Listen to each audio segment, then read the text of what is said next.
தலைக்கு மேல பிரச்சனை, சமாளிக்கவே முடியாத சூழ்நிலையில இருக்கீங்களா? அப்போ 54 வருடங்களுக்கு பிறகு வரக்கூடிய பங்குனி அமாவாசை நாள்ல ஒரே ஒரு எலுமிச்சம்பழத்தை இப்படி நீங்க தலைய சுத்தி தூக்கி போட்டாலே போதும், அடுத்த நொடியே உங்களுக்கு இருக்கக்கூடிய கஷ்டங்கள் எல்லாம் தூள் தூள் ஆகும்னே சொல்லலாம். இது நமக்கு கடைசி வாய்ப்பு. அது என்ன கடைசி வாய்ப்பு? வாங்க இந்த வீடியோல நாம தெரிஞ்சுக்கலாம். வரகி பக்தர்கள் அனைவருக்கும் வணக்கம். இது நம்ம ஆதி வரகி யூடியூப் சேனல். வரகி அன்னையோட அருள் பரிபூரணமா எல்லாருக்குமே கிடைக்கணும்னு மனசார பிரார்த்தனை செஞ்சுக்கிட்டு நாம இந்த பதிவை ஆரம்பிக்கலாம். இன்னைக்கு இந்த பதிவு பங்குனி மாசத்துல வரக்கூடிய அமாவாசைக்கான பதிவு.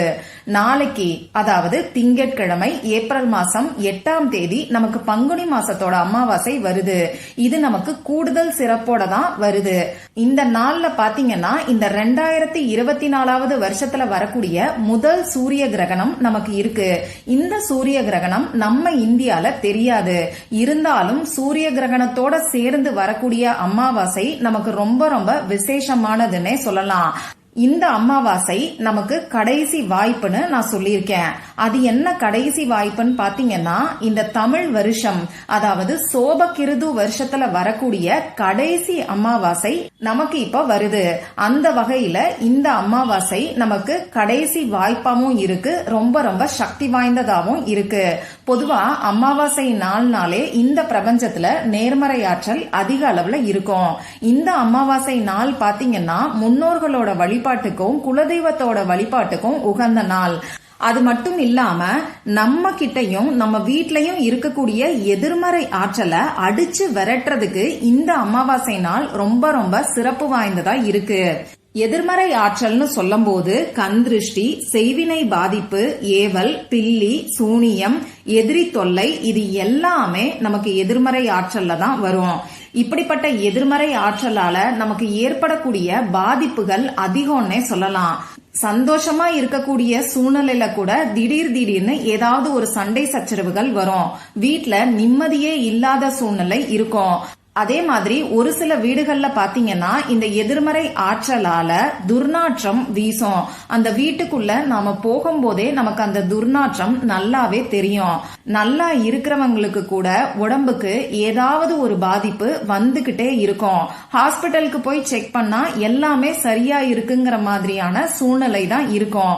என்ன காரணம்னே சொல்ல முடியாத அளவுக்கு செய்கின்ற முயற்சிகள்ல தடைகளும் தோல்விகளும் வந்துகிட்டே இருக்கும். பட்ட கால்லையே படுன்னு சொல்ற மாதிரி கால்ல அடிபட்டுக்கிட்டே இருக்கும். அதுவும் குறிப்பா கால் கட்டை விரல்ல ஏதாவது ஒரு அடி வந்துகிட்டே இருக்கும். அதே மாதிரி வாழ்க்கையிலையும் ஒரு பிரச்சனைய சமாளிச்சு நிம்மதியா மூச்சு விடுறதுக்குள்ள அடுத்த பிரச்சனை வந்திருக்கும். இந்த மாதிரி இது எல்லாத்துக்குமே எதிர்மறை ஆற்றல் தான் நமக்கு முக்கியமான காரணமா இருக்கு. இப்படிப்பட்ட எதிர்மறை ஆற்றலை நீக்கக்கூடிய சக்தி வாய்ந்த நாள் தான் அமாவாசை. இப்ப நான் சொல்ல போற இந்த பரிகாரத்தை இந்த அமாவாசை, அதாவது பங்குனி மாசத்துல வரக்கூடிய அமாவாசை நாள்ல உங்களால செய்ய முடியலன்னா வேற எப்பெல்லாம் செய்யலாம்னு பாத்தீங்கன்னா, ஒவ்வொரு வாரமும் வரக்கூடிய ஞாயிற்றுக்கிழமைகள்லயும் ஒவ்வொரு மாசமும் வரக்கூடிய அமாவாசை நாள்லயும் இந்த பரிகாரத்தை தாராளமா நீங்க செய்யலாம். இந்த வீடியோல பூஜை இல்லாத, வழிபாடு இல்லாத முறைய பத்தி தான் நாம பார்க்க போறோம். அதனால ஆண்கள் பெண்கள் யாரு வேணாலும் செய்யலாம். பிறப்பு தீட்டு இறப்பு தீட்டு இருக்கிறவங்களும் தாராளமா செய்யலாம். பெண்களுக்கு மாதவிடாய் சமயமா இருந்தாலும் இந்த பரிகாரத்தை செய்யலாம். ஆனா உங்க வீட்ல இருந்து மட்டும்தான் இந்த பரிகாரத்தை நீங்க செய்யணும். அதே மாதிரி நாளைக்கு இந்த பரிகாரத்தை எந்த டைம்ல செய்யலாம்னு பாத்தீங்கன்னா, மத்தியானம் உச்சி வேலைன்னு சொல்லக்கூடிய 12 மணி போல இந்த பரிகாரத்தை நீங்க செய்யலாம். இந்த டைமை தவற விட்டுட்டவங்க நைட்டு 8 மணிக்கு மேல 12 மணிக்குள்ள இருக்கக்கூடிய இடைப்பட்ட நேரத்திலையும் இந்த பரிகாரத்தை நீங்க செய்யலாம். இன்னைக்கு நமக்கு ஞாயிற்றுக்கிழமையா இருக்கிறனால இந்த நாள்லயும் இந்த பரிகாரத்தை நீங்க தாராளமா செய்யலாம். இன்னைக்கு ஞாயிற்றுக்கிழமை இந்த பரிகாரத்தை செஞ்சுட்டு திங்கட்கிழமையும் அமாவாசை அன்னைக்கு நான் செய்யலாமான்னு கேட்டீங்கன்னா அப்படி செய்ய வேண்டாம். இன்னைக்கு அப்படி இல்லைன்னா நாளைய நாள்ல ஏதாவது ஒரு நாள்ல நீங்க செய்யுங்க. சரி, இப்ப தேவையான பொருட்கள் என்னன்னு பாத்தீங்கன்னா எலுமிச்சம்பழம் மட்டும்தான் நமக்கு தேவைப்படும். ஆனா உங்க வீட்ல எத்தனை பேர் இருக்காங்களோ ஒவ்வொருத்தருக்கும் தனித்தனியா எலுமிச்சம்பழத்தை நீங்க எடுத்துக்கோங்க. அதே மாதிரி கருப்பு புள்ளிகள் இல்லாத நல்ல எலுமிச்சம்பழமா பார்த்து எடுத்துக்கோங்க.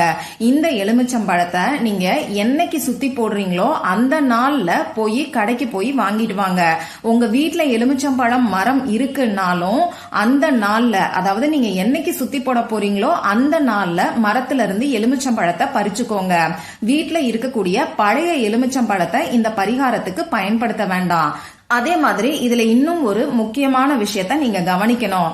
வயசுல பெரியவங்க சின்னவங்களுக்கு சுத்தி போடலாம், வயசுல சின்னவங்க பெரியவங்களுக்கு சுத்தி போடக்கூடாது. அதாவது மனைவி கணவருக்கு சுத்தி போடக்கூடாது, கணவர் மனைவிக்கு சுத்தி போடலாம். இப்போ நீங்க உங்க குழந்தைங்களுக்கு தாராளமா சுத்தி போடலாம், ஆனா உங்களுடைய கணவருக்கு நீங்க சுத்தி போட வேண்டாம். அதே மாதிரி இந்த பரிகாரம் ஒவ்வொருத்தருக்கும் நீங்க தனித்தனியா தான் செய்யணும். இப்ப சப்போஸ் உங்களுக்கு 2 குழந்தைங்க இருக்காங்கன்னா ஒவ்வொரு குழந்தையையும் தனித்தனியா உட்கார வச்சு நீங்க இப்ப நான் சொல்ற முறைப்படி சுத்தி போடுங்க. அதுக்கப்புறமா உங்களுக்கு நீங்களே சுத்தி போட்டுக்கோங்க. அப்படி இல்லைன்னா உங்களுக்கு உங்க கணவரை சுத்தி போட சொல்லி சொல்லுங்க. அடுத்ததா உங்க கணவரை அவரையே சுத்தி போட்டுக்க சொல்லி சொல்லுங்க. இப்ப நான் சொன்ன குறிப்பிட்ட நேரத்துல கிழக்கு பார்த்து ஈஸ்ட் டைரக்ஷனை ஃபேஸ் பண்ணி நீங்க உட்கார்ந்துக்கோங்க. பங்குனி அமாவாசை முடிஞ்சதுக்கு அப்புறமா வரக்கூடிய 9 நாட்களை நாம வசந்த நவராத்திரின்னு சொல்லுவோம். இந்த வசந்த நவராத்திரி துர்க்கையம்மனோட வழிபாட்டுக்கு உகந்த நாள். இப்படிப்பட்ட சக்தி வாய்ந்த நாள்ல நமக்கு இருக்கக்கூடிய கஷ்டங்கள் எல்லாமே பறந்து போறதுக்கு நாம சொல்ல வேண்டிய ஒரு வரி மந்திரத்தை பத்தி ஏற்கனவே ஒரு பதிவு நான் உங்களுக்கு கொடுத்திருக்கேன். அந்த வீடியோவோட லிங்க் டிஸ்கிரிப்ஷன் பாக்ஸ்லயும் கமெண்ட் பாக்ஸ்லயும் கொடுக்கறேன். கண்டிப்பா செக் பண்ணி பாருங்க. இப்ப இந்த பரிகாரத்தை செய்யறதுக்கு முன்னாடி எலுமிச்சம்பழத்துல ஒரே ஒரு பொட்டு நாம வைக்கணும். என்னது பொட்டு வைக்கணுமா அப்படின்னு யோசிக்கிறீங்களா? அது வேற ஒன்னும் இல்லங்க, கருப்பு நிற பொட்டை தான் நாம வைக்க போறோம். இந்த கருப்பு நிற பொட்டு வைக்கிறதுக்கு நாம உபயோகிக்க கூடிய கண்மை அப்படி இல்லைன்னா மஸ்காராவை எடுத்துக்கோங்க. அப்படி இல்லைன்னா ஒரு சில வீடுகள்ல அடுப்பு கறி இருக்கும், அந்த அடுப்பு கறிய எண்ணெய் விட்டு குழைச்சுக்கோங்க.